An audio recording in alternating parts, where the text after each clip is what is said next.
This is Art Sense, a podcast focused on educating and informing listeners about the past, present, and future of art. I'm Craig Gould. On today's episode, I speak with artist Ronny Quevedo. Ronny's work is an intricate exploration of identity, culture, and history, often drawing from his personal experiences and heritage. Through his unique approach, Quevedo skillfully blends elements of sports, garment making, and indigenous traditions to create thought-provoking pieces that challenge conventional narratives. The discussion explores the arc of his career, his latest show at Alexander Gray in New York, and an upcoming project at the Menil Collection in Houston. And now, a conversation about the deconstruction and reconstruction of identity with artist Ronny Quevedo.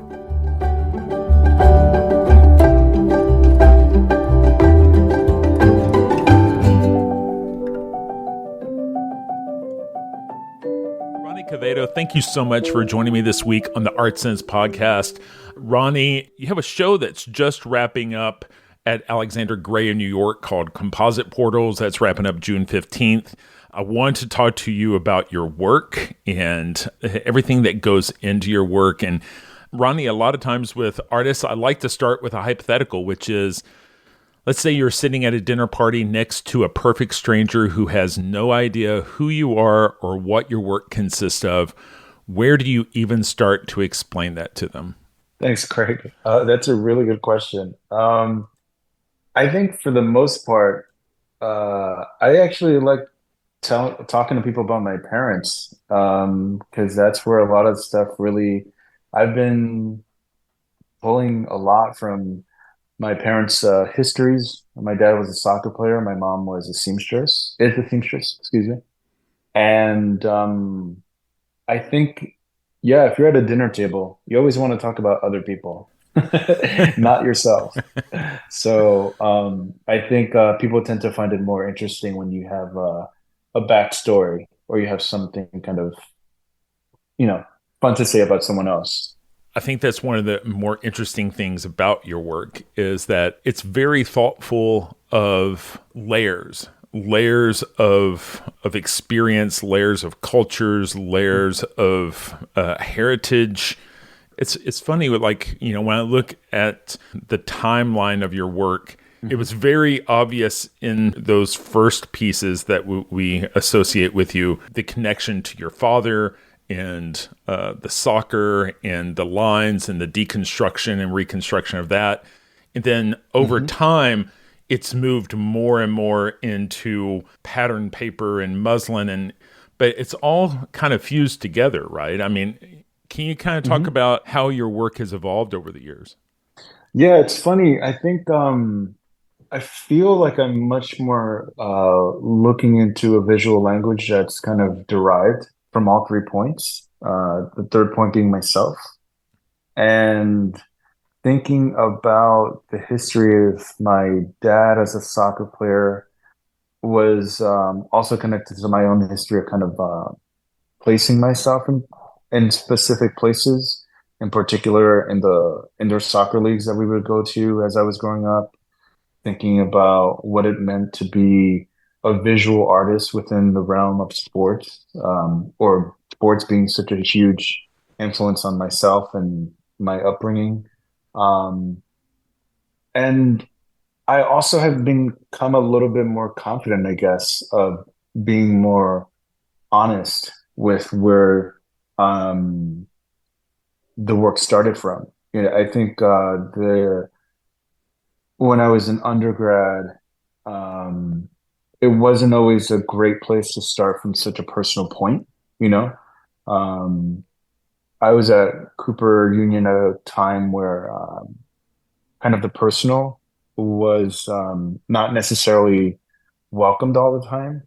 Mhm. Um, and I think what I've also found interesting about being a little bit more personal, or I guess unapologetic about it, Right. right? Is that I've been able to connect it with other points of entry, historically, Mhm. politically. And that to me has been really kind of resounding in ways that I hadn't imagined before. So it's an interesting kind of place to have embraced something that is so personal and finding it to be generative. Because oftentimes people would say, oh, you're creating visual language that's super particular and so coded that you would need someone to decode it. And so I think what I'm really finding fascinating is that the more I kind of do a deep dive into the history of the sports or the history of Mhm. textiles, it's become much more generative and a bit very expansive, to be honest. Right. Um, to the point where like I didn't even think I would be uh, coming up with a an abstract visual language, you know? Oftentimes you imagine that you would have to come up with a very particular symbolism that relates one signifier to one particular thing, and in my case, things have not gone that way. And I guess for me, that's the more surprising evolution of my career, of the work that I've been making over the years. Well, yeah, I mean, I think what's interesting is how it has expanded beyond the memories of indoor soccer lines taped down on wood gym floors to Hmm. something that, is bringing in cultural heritage of South America in really expansive and interesting ways. Yeah, and even when I was working on the gym floor compositions, which I still do a lot of them. I was thinking about the Nazca lines. I Yeah. was thinking about topography. I was thinking about mapping. Even though there was really particular to games that we would recognize. One thing that was always interesting is that when I presented the gym floor pieces, people would always refer to them as basketball pieces, which is kind of interesting. Obviously basketball is so popular that anything related to the gym is connected to that sport. And so there was also a little bit of kind of unpacking when it came to that, or kind of helping expand the notion that the gym floor has multiple functions, multiple uses. Yeah, that's kind of an interesting part of the work related to sports. I think you've found a really interesting metaphor for what you want to communicate. In that, Hmm. when we talk about the import of different cultures and Hmm. the migration of societies and cultural heritage, it is interesting when people can look at a basketball court that has volleyball lines on it and they'll still call it a basketball court, right? Hmm. And Right. to say that our country is one thing and one thing alone, given Hmm. how many cultural heritages we have here and all their influences, that's kind of myopic, right? And so, Hmm. working through that metaphor is, I think it's really poetic.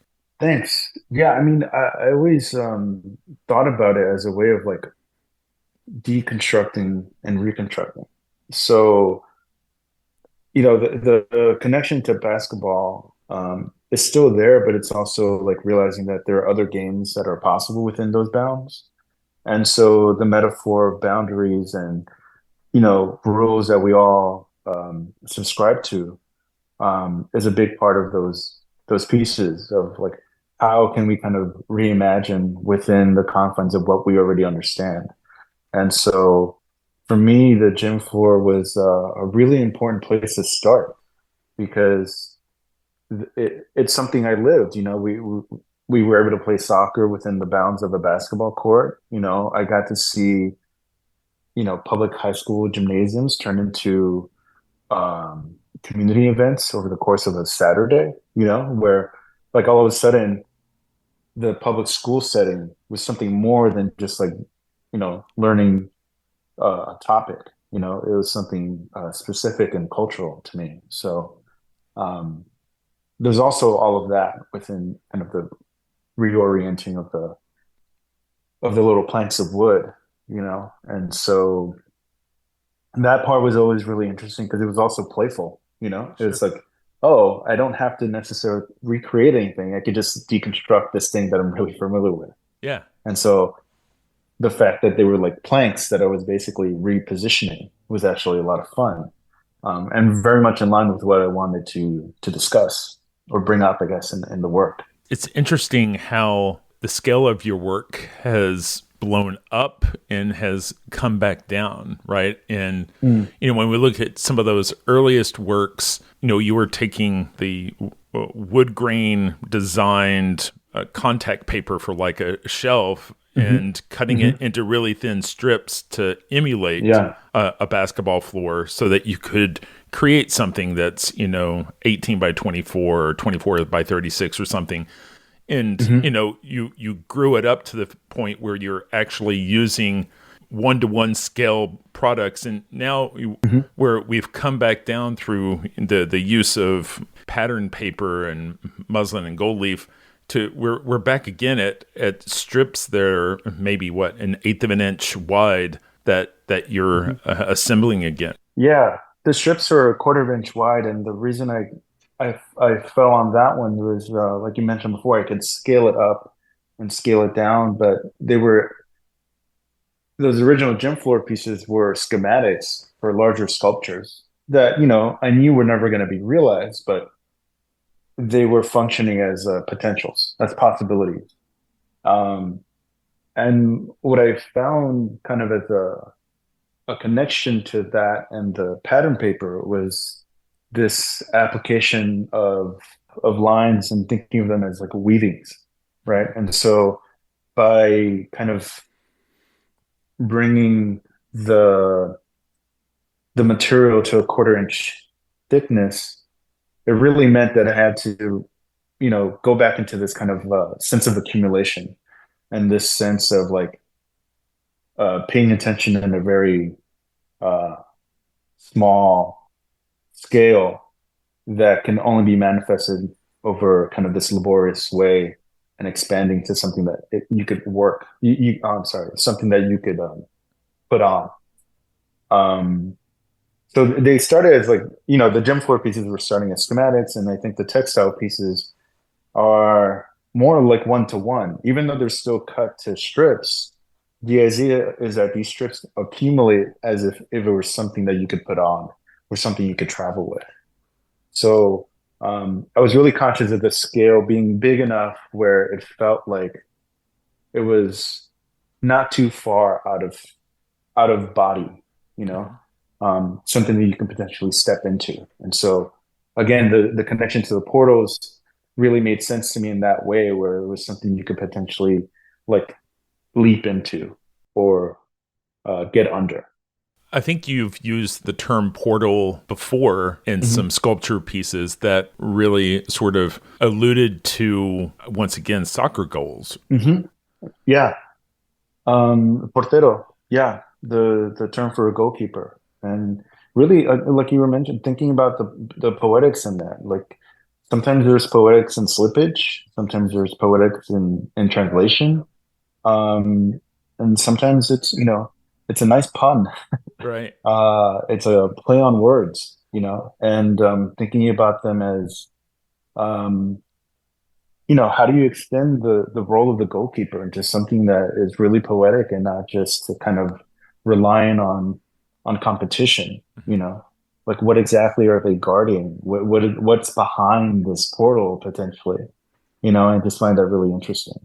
One of your larger pieces was one of these floor pieces that was installed at the Delta terminal at LaGuardia, and Hmm. LaGuardia, I believe, is Italian for guard. Like, I didn't even thought about that. That's a good point. Yeah. it all, again, the poetics of your work just keeps on layering on each other, right? That's a really I hadn't thought about the coincidence. Yeah, the LaGuardia piece I very much thought about.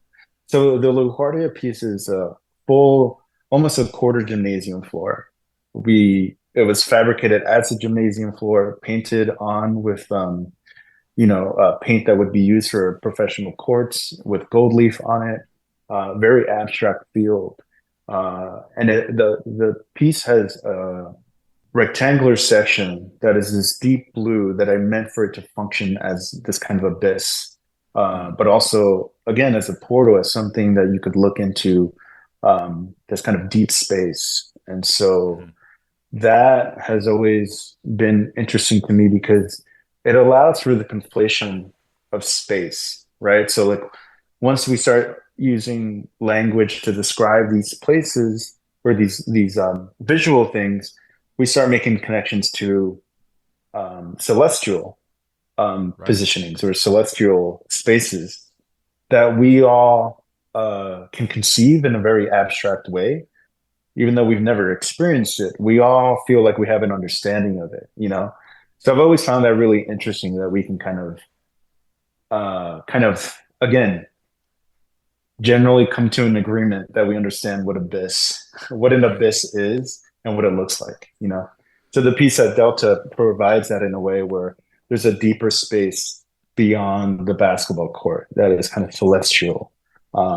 And it functions, you know, in this very kind of topographic way where you're kind of trying to map yourself within that painting field. So as I hear you describing that, I think of another piece I saw you do probably 6 or 7 years ago. It was on blue wax paper with Mm-hmm. silver leaf, and it was like the general outline of a soccer field. But then you had gone in and added in these constellations. Mm-hmm. Can you talk a little bit about, when I look at that, I mean, it's kind of like, again, I'm thinking of the portal. I mean, that you've given us an ordered structure, but it's opening up a window to something that we associate with being beyond. Yeah, that piece is really particular. I dedicated that to my dad, who passed away in 2008. And I've been thinking about him as kind of a bridge, really, um, for different concepts, um, both experienced physically and experienced out of body. And so the constellation that I chose was Lyra, which is a 5 point constellation. Um, with Vega, it's like the one of the brightest stars that we can witness. And so the constellation of five, that number is really important to me as it relates to my family. And so there are a lot of, I guess, really personal things connected to the numbers. And then I just felt like it made sense to think about that, like you're saying, as a window where the terrestrial um, relationship to soccer becomes this opportunity to talk about stars, to talk about constellations, to talk about things in constant movement, um, understood and not understood, you know? So it has a lot to do with loss and thinking about, um, I don't know if language is kind of fair, but I was thinking of how loss can be generative, you know, and maybe it's a weird way of coping with the passing of someone, you know. But I was really interested in how a certain inversion of something can be either transformative, um, or at least allow us to reimagine what it could be.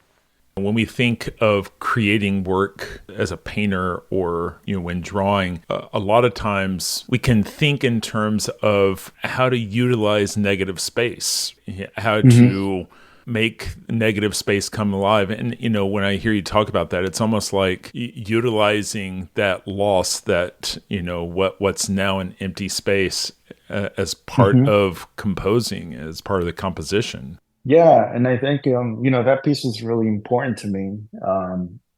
And I still think about, you know, that constellation often. It runs throughout the work up until now.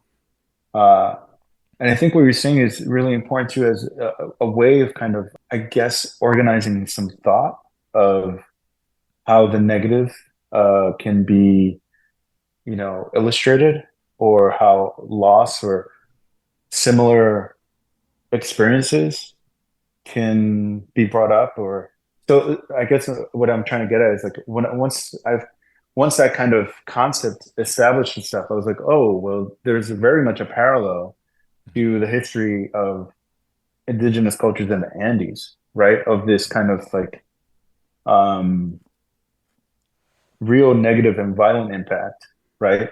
And how do I kind of position myself to make that uh, either be transformative or somehow allow the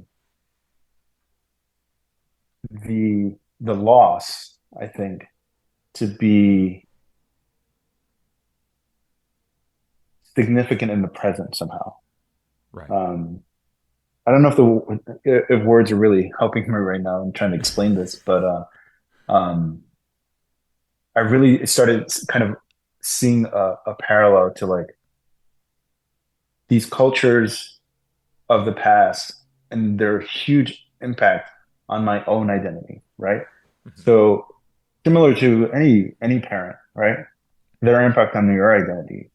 And I guess I was thinking about the impact of visual language of the past on my own identity as an artist. And so uh, I think that work, that piece in particular that you're talking about, Lyra, was really fundamental in kind of establishing a framework for me to work in, um, conceptually at least. Sure. I hope that makes sense. Yeah. No, I think it does. And, when you're talking about bringing in cultural heritage and you were talking earlier about the importance of numbers, it really makes me think of the quipus that you've made part of your work. Can you kind of describe for people who don't know what a quipu is, the history of that? And I mean, did you always know what it was, or was it something where you discovered in researching more about these heritages where this is part of that? Yeah, I think it's something that kind of comes as you start researching your heritage. The quipu is um, a visually striking object that is made of thread.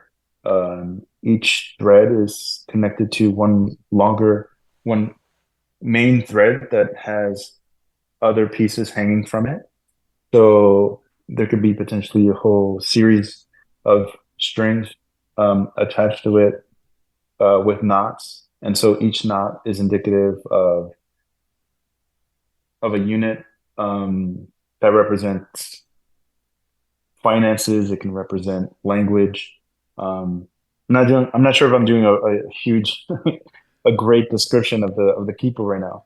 Um, but the quipu is an object that is made up of thread, and there are several threads hanging from a central thread, and there's a number of knots within it. And um, the way you would see it displayed oftentimes is in a kind of radial fashion, Hmm. so that there's a central part and all the threads are kind of coming out of it, like sun rays. Um, the way they actually worked is that there was someone who was designated as the quipu counter, and that person would go around and keep records of different things. Sometimes it was a census, sometimes it was finances. Uh, there are also some quipus that were recordings of narratives, Hmm. but there are hundreds of quipus that have not been decoded, and so that to me was always really interesting.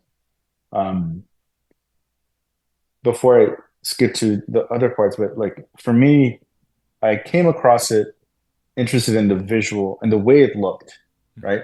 Not knowing its history.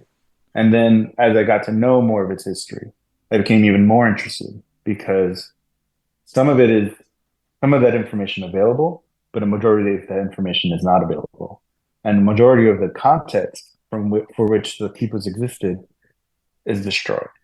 And so um, that object is really interesting to me because it's something that is completely intact, and yet the history and context surrounding it most likely is not. Right. And so, again, kind of the connection to it is my own lineage. What of it is available to me, and what of it is available visually, but the context is not available. you know. Um, and that can be said for, photographs potentially of family members. You don't know who they are, Right. phantoms in a way. It could be for language as well, for you know how to speak Spanish. You don't necessarily know the full breadth of its meaning in context, or maybe you don't know specific jokes or specific sayings, you know. So the people is a really interesting artifact in that way. Um, and it's something that I think can relate to so many points. And you know, it's a textile, in my opinion, Mhm. that was really prevalent and really important to society, um, as a timekeeper, as a record keeper. Um, and so, yeah, it's something I still want to continue to investigate as um, as this kind of artifact. Well, just hearing you describe it, it reminds me of Orthodox Judaism. They have what's called tzitzit, which is the fringe of the undergarment, which has Mm. multiple strands and knots. And the strands and the knots each have a mathematical value, and all the strands and knots total up to 613, which represents the 613 laws in the Torah, which is Mm. really interesting. Well, I think it's also interesting because your mother worked in the garment district, right? I mean, that would have been Hmm. very prevalent. I think you even had a work that was named after the corner where she worked, right? I mean, Yeah. Yeah. I can't remember. I think it was 37th between 6th and 7th. right. I've always find it interesting when people groups from opposite sides of the world are kind of assigning the same sort of things to similar objects. Hmm. It makes the world feel a little bit smaller. It makes the world feel a little bit more like we're not as different as we assign preconceptions. Yeah, I think when it comes to garments and textiles, there's this material quality and a connection to it that, from my experience, a lot of people really connect with. There's this memory connected to clothing, to cloth, that somehow grounds you, or at least leaves you open to wanting to understand how others do the same thing you do potentially. And I think textiles is also a recorder of time, not just in the sense of like what's trending and what's current, like as a fashion, but geographically as well. You know, certain colors were only available in certain geographies. And so that to me has always been kind of fascinating, right? That you can kind of decode in a way the garment based on what dyes and what colors were used.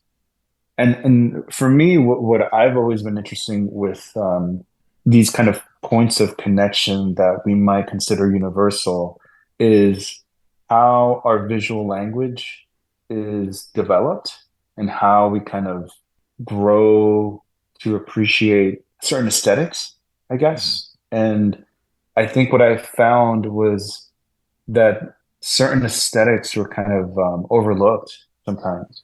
And one thing that I find really interesting is that the geometric abstraction of the Andes is really significant part of our history. It's a really significant part of how we came upon geometry Mhm. uh, being a part of abstraction. You know, there's technological reasons because of the weaving and the weft that was available by hand at a certain time, and so that's kind of put forward. Um, and but that's everywhere. I think it's because the technology of the digital, and relates to the hand itself, the digits of the finger, um, were so that was the only thing that was available at the time.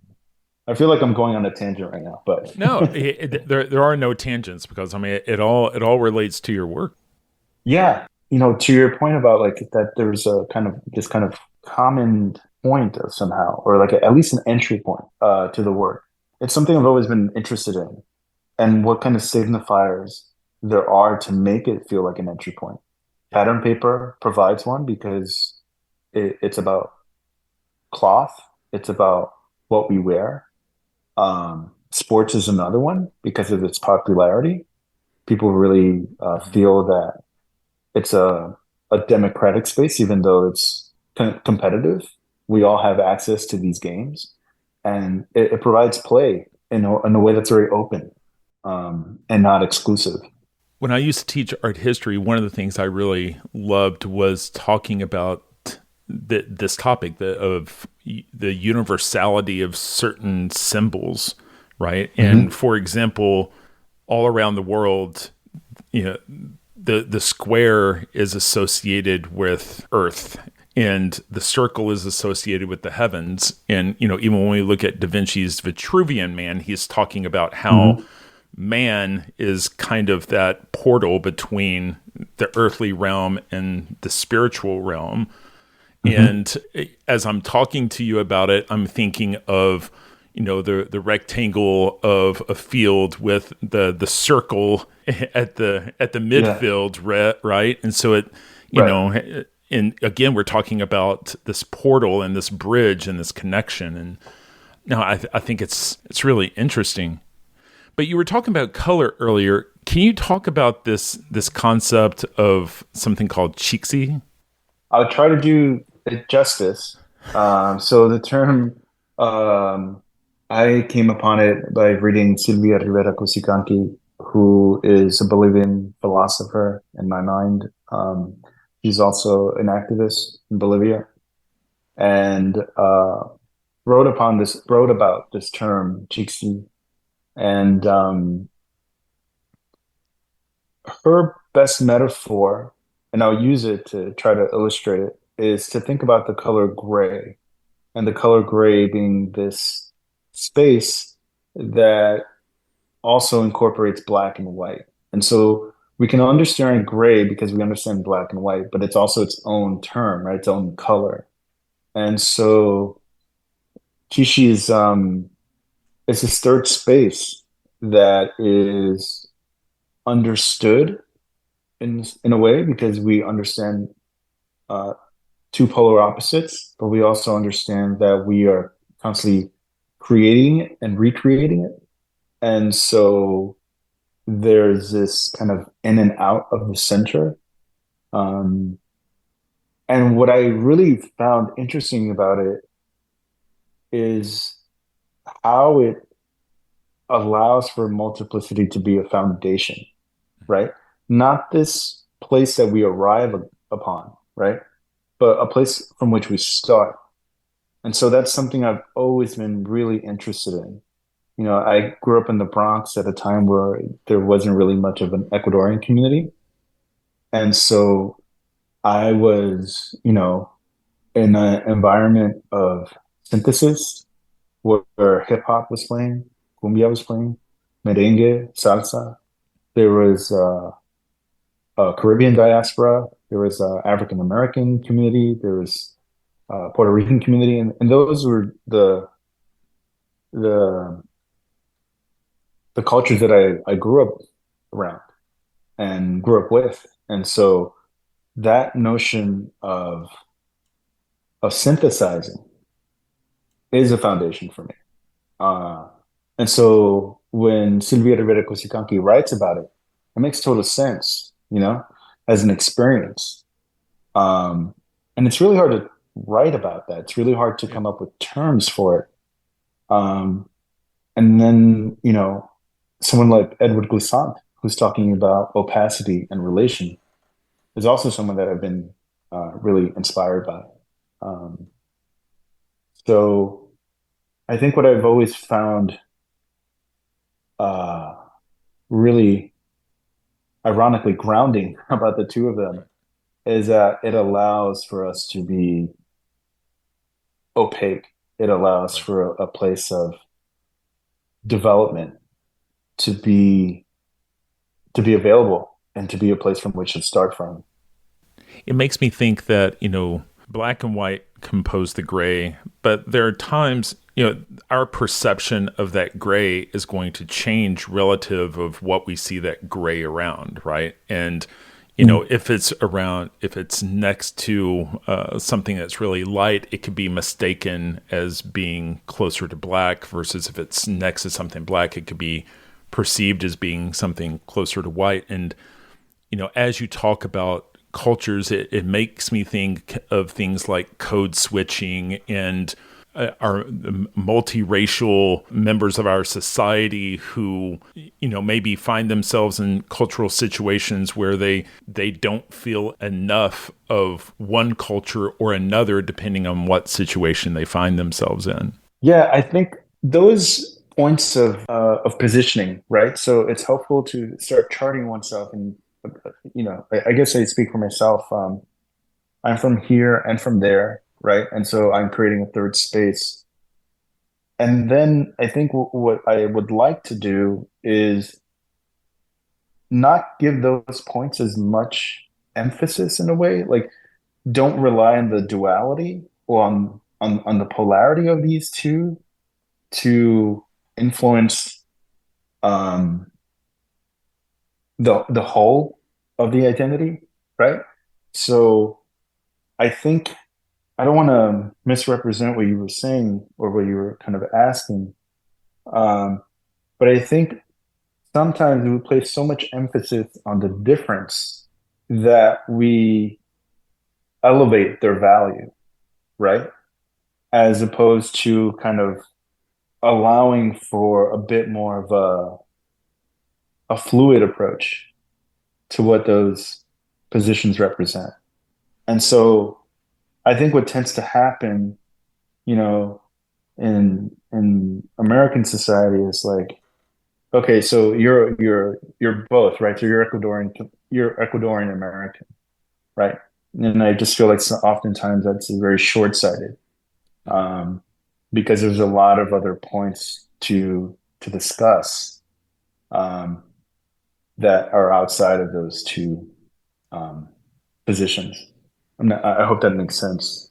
No, I think it totally does. I mean, I think we all wish for a world where we don't point so much to our differences. I mean, I feel like our culture, just in the last, I guess it's always been that way. I guess what I hoped we were headed towards a culture that appreciates our differences and sees our similarities. But in the last 10 to 15 years, it feels like there's just been a real emphasis in our differences and people wanting to align on opposite ends of our differences. And I think, what we hope for is a space where we can appreciate the harmony of different cultures, different colors, like the Wifala, right? The coat of arms. I mean, it's a harmony of colors.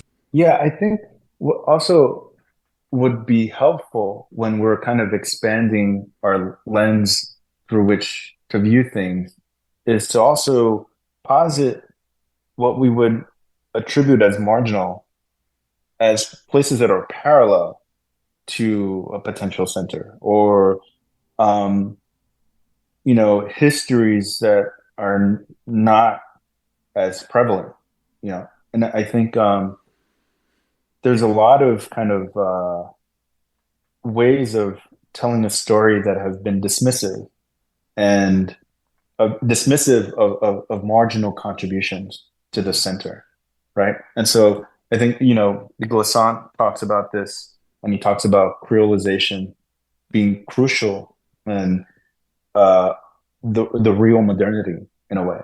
And so what I would um, hope that some of my work is doing is bringing those histories of places that and spaces that are kind of outside of the center, and bringing it into a space where there's a visual language for it, right? So the Wifala, as you mentioned, is is an emblem that is of the past, but also is requiring you to kind of understand the geography and the history of that emblem to appreciate any kind of transformation of it. it does take some work. It takes effort to kind of unpack your own history and, you know, break apart the canon to appreciate any nuance happening. But that's really important. I think that's that kind of work of deconstructing things that we kind of take for granted or that we consider to be static and understand that there were parallel histories to that, there were parallel meanings to it, and all of that is in constant flux and can be you know, reoriented for a new type of perspective or a new type of visual language at the least. Right. At least that's what I'm hoping for. Well, your work's all about reorienting, right? Yeah, yeah.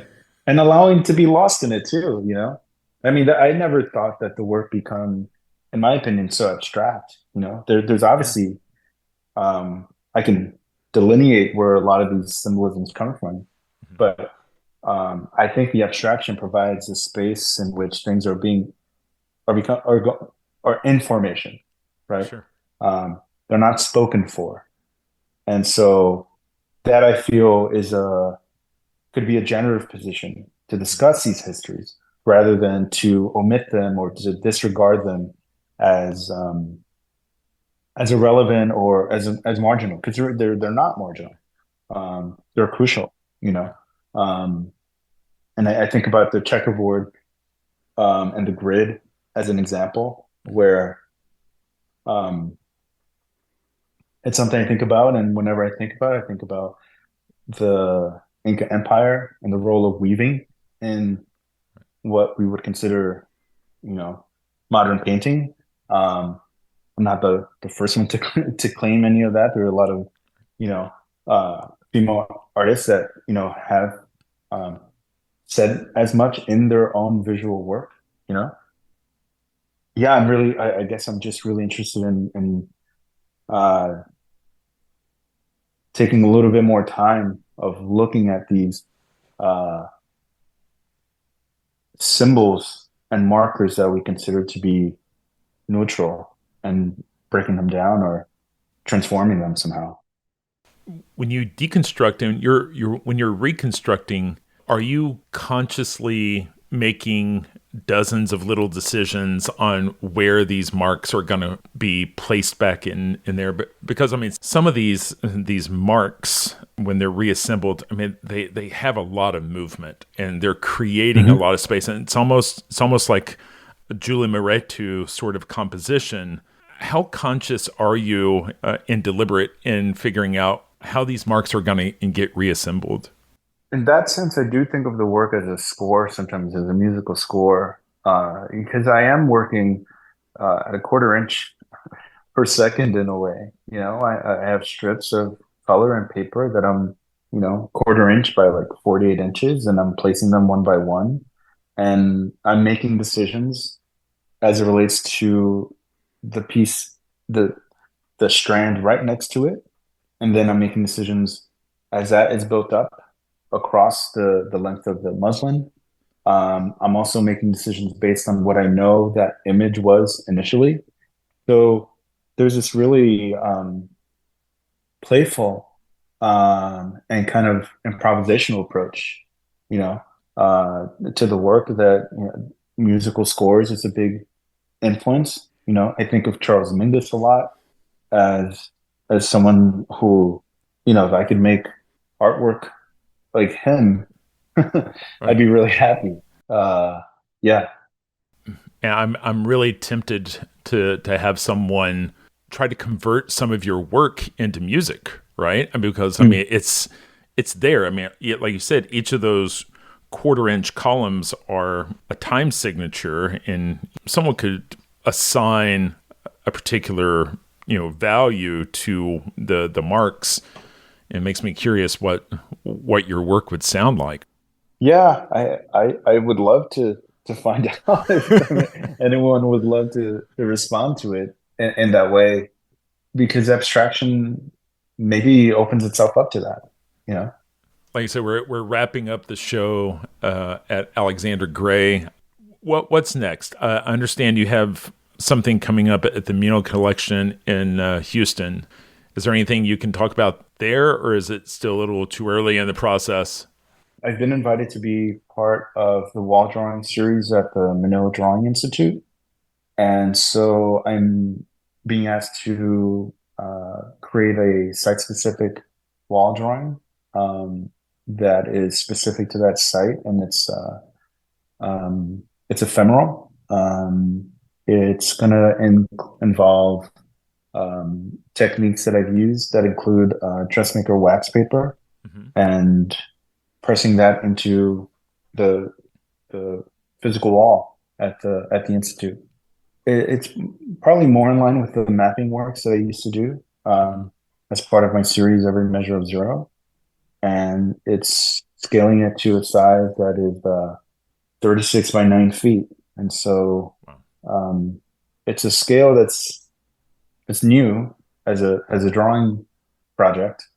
So I'm excited to see, but also like honored that there's a space for allowing the ephemeral practice of drawing to be center stage, and I've always kind of found myself to make work that elevates drawing as its own practice, not something that's preparatory, and something that provides a point of entry, really. And it's not your first time in Houston, right? I mean, you did the core residency, right? Yeah, so it's amazing to be invited back, and after so many years, I did the core residency from 2012 to 2014. Stayed there almost a full year. Houston was a great place to be for my work. Made some credible friends and connections with people and artists there. It's a great city, and I'm really happy to be heading back for a project. Yeah. Well, Ronny, I really appreciate your time today. And I'm going to post links so people can get a better understanding of the visuals that go along with your work, because they're really great. And hopefully the visuals can do justice to what the work looks like in person. Because a lot of times, when you're dealing with things like gold leaf or silver leaf, you kind of have to move around an object to really understand just how dazzling it is, right? But I really appreciate you taking time. And I really appreciate you being willing to talk to me today. Craig, I really appreciate the conversation. Thanks for the invitation. I'm really happy to be part of the podcast and have a conversation with you. I'm hoping the words do justice to the visual. Oh, no, it'll be fun. That's all the time we have for this week. You've been listening to Art Sense. You can find the show on Apple Podcasts, iTunes, Google Play, Stitcher Radio, Spotify, or your favorite podcast app. If you've enjoyed this podcast, be sure to subscribe. And while you're there, please rate the show and leave a quick review. Your feedback is the key to other folks finding us. And if you'd like to see images related to the conversation, read the transcript, and find other bonus features, you can go to canvia.art and click on the podcast tab. If you'd like to reach out to me, you can email me at craig@canvia.art. Thanks for listening.